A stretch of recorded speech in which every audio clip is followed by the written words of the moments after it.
Bonjour les élèves. Durant la première partie du cours La reproduction chez l'homme, on a vu un certain nombre de paragraphes durant lesquels on a pu savoir le rôle des ovaires dans la production des ovules ainsi que le rôle des testicules dans la production des spermatozoïdes, c'est-à-dire des gamètes mâles, ainsi que les caractères de la puberté, ainsi que ce que se passe au niveau de l'ovaire et de l'utérus durant les phases, durant les menstruations. On va passer à la deuxième partie du cours concernant la fécondation et la nidation, ainsi si les conditions sont favorables. Pour la première partie de ce paragraphe, on va étudier la fécondation, de la fécondation à la nidation. On va débuter par la fécondation. Qu'est-ce que la fécondation? La fécondation est l'union d'un gamète mâle avec un gamète femelle et fusion de leur noyau pour former un œuf. Les schémas suivants, les photos suivantes montrent des ovules entourés par un certain nombre de particules qu'on les appelle les spermatozoïdes. Dans le deuxième, on voit qu'un spermatozoïde est en train de perforer la membrane de l'ovule pour essayer de libérer son matériel, libérer son noyau pour arriver à la fécondation.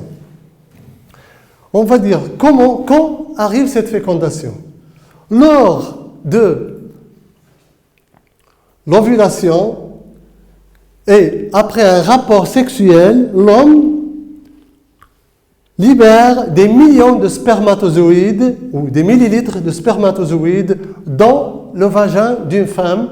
Et ces spermatozoïdes qui sont des petites particules et qui possèdent un flagelle qui leur permettent le déplacement, ils migrent vers la partie supérieure, vers la partie supérieure de la trompe de Fallope et pour la rencontre de l'ovule qui est libéré par l'ovaire durant le 14e jour.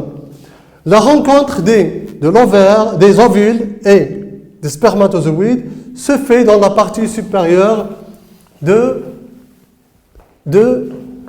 la trompe de Fallope. Donc, on peut constater lors du rapport sexuel, l'homme dépose dans le vagin de la femme quelques millilitres de sperme, contenant environ 400 millions de spermatozoïdes. Seuls quelques milliers parviennent à traverser le col de l'utérus pour aboutir à la trompe à travers l'utérus. Si on a la période de fécondation, c'est-à-dire les périodes durant lesquelles une femme peut être fécondée, c'est-à-dire qu'il peut avoir une fécondation. C'est après les règles, une période de non-fécondité et du 17e au 20e jour, la période de fécondité. Sachant que la durée de vie des spermatozoïdes dans les voies génitales de la femme est de 3 jours, ainsi que la durée de vie de l'ovule après l'ovulation est presque 2 à 3 jours. Donc, ce qui est en vert, c'est la période durant laquelle peut avoir une fécondation et aboutir à un œuf. Si le rapport sexuel coïncide avec l'ovulation, la fécondation aura lieu au niveau de la trompe. Un seul œuf se forme. Il s'agit d'une fécondation interne. L'homme possède donc une fécondation interne. Que va devenir cette cet œuf après la fécondation. Cet œuf va subir une migration dans la trempe pour arriver au col de l'utérus, après avoir été préparé l'utérus d'avant à la réception de l'œuf. Durant cette migration, l'œuf subit un certain nombre de divisions et de migrations progressives jusqu'à le 6e ou 7e jour, on arrive à la nidation et la fixation de l'œuf au niveau de l'utérus. Après la fécondation, l'œuf subit à plusieurs divisions. Il fait en moyenne une division toutes les 20 heures, tout en progressant dans la trempe.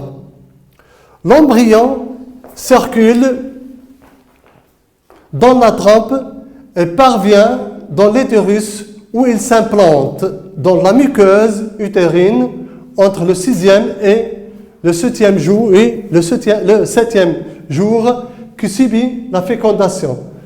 C'est la nidation.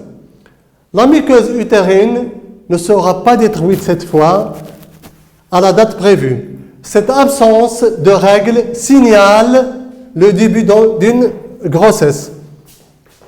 Donc, la grossesse, que se passe durant la grossesse?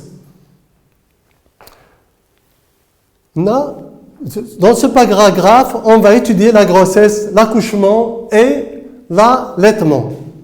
La grossesse. La grossesse est le processus de développement d'un nouvel être à l'intérieur des organes génitaux de la femme.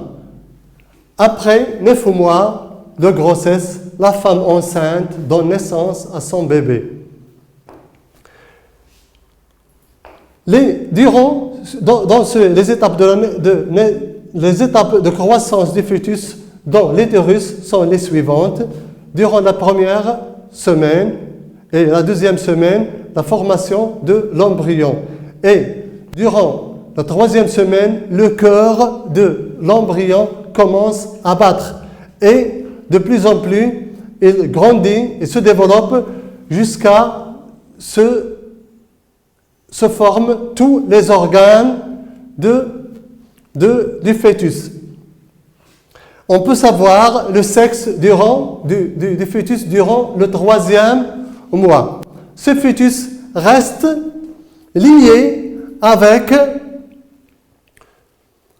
la maman par un cordon ombilical au niveau du placenta qui est très vascularisé. Il contient des artères et des veines où il se change les échanges gazeux et les échanges de nutriments qui permettent la croissance et le développement du nouveau-né.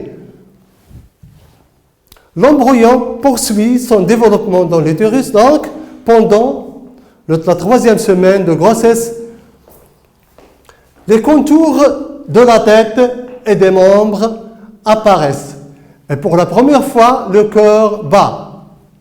À la fin des 12 premières semaines, les principaux organes sont formés et le sexe est déterminé. L'embryon est devenu un fœtus. Une vaste cavité remplie de liquide l'entoure et le protège. Le fœtus est relié à la paroi de l'utérus par le cordon ombilical et le placenta.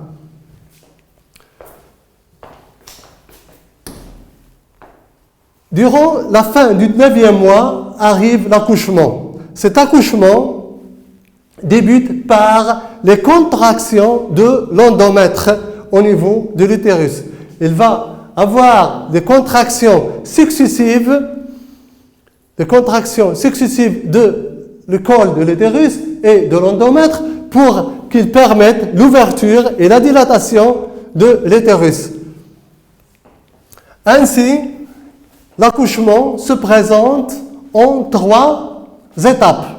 La première étape, c'est la dilatation et l'ouverture du col de l'utérus qui devient de plus en plus ouvert jusqu'à arriver à 10 cm, durant laquelle il va permettre l'expulsion du bébé.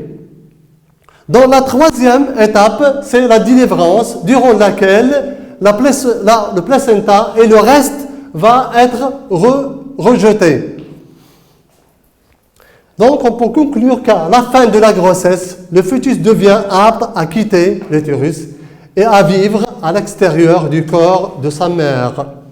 Durant l'accouchement, les muscles de la paroi de l'utérus se contractent et provoquent l'expulsion du bébé. Après l'accouchement, le personnel médical reviendra observer le bébé premièrement, pour s'assurer qu'il n'a aucune malformation, pour dégager ses voies respiratoires s'il est nécessaire, le peser et le mesurer, et lui administrer un onguent ophtalmique pour nettoyer ses yeux, pour éviter les infections. Ainsi, il peut lui injecter de la vitamine K. De plus, vérifier les nouvelles fonctions vitales.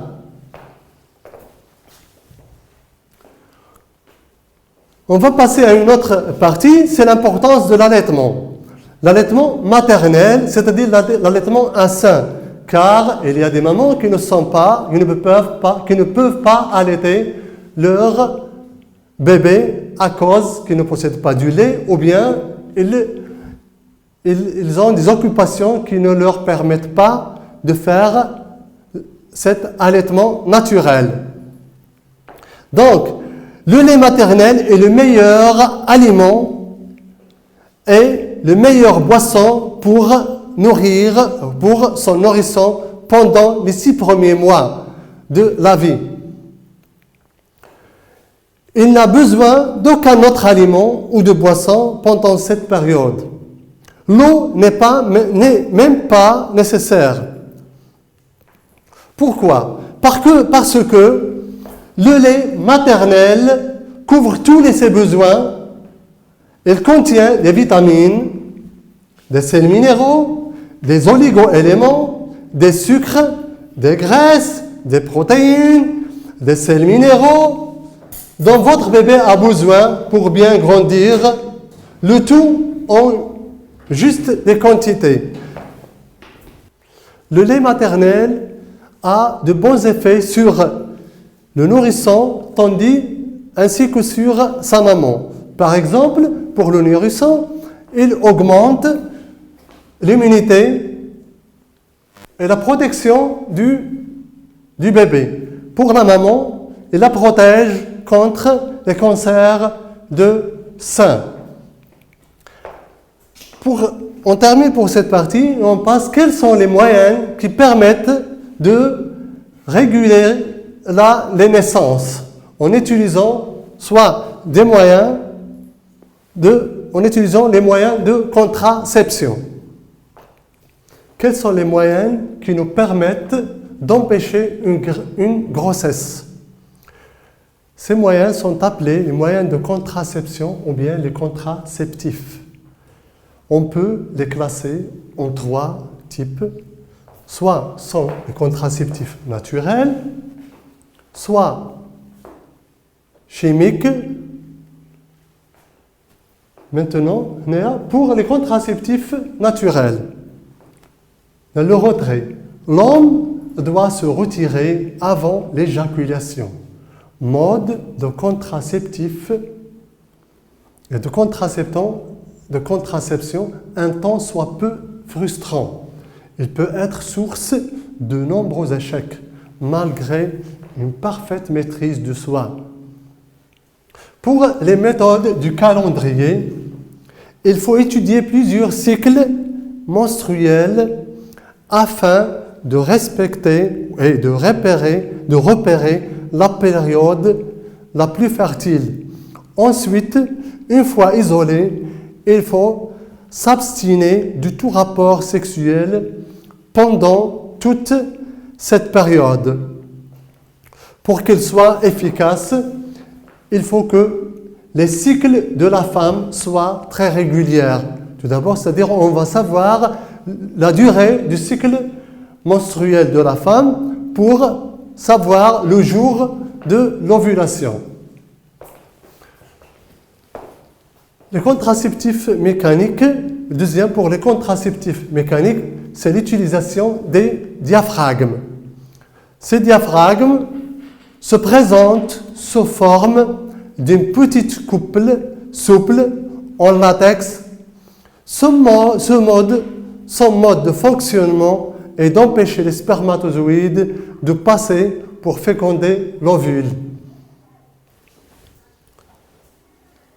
Le schéma montre le type de ces contraceptifs où le diaphragme il est généralement utilisé par une femme. Le préservatif masculin. Le préservatif masculin est une enveloppe en latex ou en polyuréthane qui se déroule et s'enroule sur le pénis en érection et doit être utilisé avant le rapport sexuel. Son rôle est de retenir le sperme et de l'empêcher d'entrer dans le vagin. Le stérilet. Le stérilet va assurer le rôle de contraceptif à son contact. Les spermatozoïdes, ils deviennent complètement inactifs, c'est-à-dire ils ne vont pas migrer vers la trempe de Fallope. Il est généralement mis dans les deux cols de l'utérus. En parallèle, il provoque une petite inflammation de la muqueuse utérine qui empêche la nidation. C'est-à-dire, quand on met ce stérilet, il va empêcher le passage des spermatozoïdes vers la trempe de Fallope. Les contraceptifs hormonaux. Les contraceptifs hormonaux, ce sont les contraceptifs les plus utilisés. Ce sont des pilules contenant des hormones semblables à celles sécrétées par les ovaires qui agissent principalement en bloquant l'ovulation ou empêchant la nidation. Ces hormones sont l'oestrogène et la progestérone. Les spermicides. Les spermicides sont eux aussi des contraceptifs chimiques et hormonaux. Ce sont des produits qui visent à inactiver les spermatozoïdes et le rendre immobile. Donc, on peut conclure que la reproduction sexuée est une des modalités de reproduction les plus importantes qui nous permet non seulement aux êtres vivants de se multiplier, mais elle augmente aussi leurs chances de survivre face aux changements physiochimiques de l'environnement. Mes chers élèves, on va faire un exercice d'application sur la reproduction chez l'homme concernant l'étape de fécondation. Cet exercice est constitué par un schéma de l'appareil génital femelle ainsi par des images concernant chaque étape de la fécondation. On va essayer de remplir ensemble le nom de chaque étape et de chaque constituant et de chaque image. On va voir, tout d'abord, on a des cellules œufs, début de la fusion du noyau de l'ovule, spermatozoïde, début de fécondation, ainsi de suite, ainsi de suite. Ce sont des données qu'on va essayer de donner chaque étape lui attribuer son nom, ou bien sa phase. Première étape, on voit dans cette étape des spermatozoïdes. Ces spermatozoïdes sont généralement libérés durant un rapport sexuel. On va essayer ensemble de trouver à quoi on va contribuer chaque phase au schéma ou au dessin correspondant. La première sont des spermatozoïdes libérés lors d'un rapport sexuel. La deuxième étape, c'est, sur ce schéma, on voit que c'est l'ovule. Ce qui arrive au niveau de l'ovule, c'est l'ovulation. On va chercher l'ovulation. C'est l'ovulation. Durant l'ovulation, il y a libération de quoi? Il y a libération de l'ovule. C'est l'ovule. Après la libération de l'ovule, on voit qu'après la migration des spermatozoïdes le long de la trempe, ils se sont rencontrés au niveau de la trempe. Donc, cet schéma correspond au début de la fécondation. Sur cette image, on voit des spermatozoïdes s'approchant de l'ovule. Donc, c'est le début de la fécondation. Après la fécondation, donc, on voit sur cette image, il y a deux noyaux, le noyau mâle et le noyau femelle. Donc, c'est le début de la fusion des noyaux et de l'ovule et du spermatozoïde. Après, sur cette image, on voit que les deux noyaux sont déjà fusionnés, c'est-à-dire la fécondation a été réussite. Après la réussite de la fécondation, un œuf s'est formé. Donc, l'œuf a été formé, il est devenu une cellule œuf. Puis cette cellule va subir une migration ainsi qu'une division. Cette division, c'est un embryon à deux cellules. Puis cet embryon à deux cellules va passer à un embryon à 16 cellules qui va donner un autre schéma. C'est devenu un embryon est retenu au niveau de la muqueuse. On voit là ici la muqueuse utérine, c'est que cet embryon va être retenu au niveau de la muqueuse. Ici, on a la muqueuse de l'utérus, et dans cette image, c'est les trempes. Donc, on va faire une récapitulation ensemble. Durant le rapport sexuel, les spermatozoïdes sont déposés au niveau du vagin. Ils vont migrer vers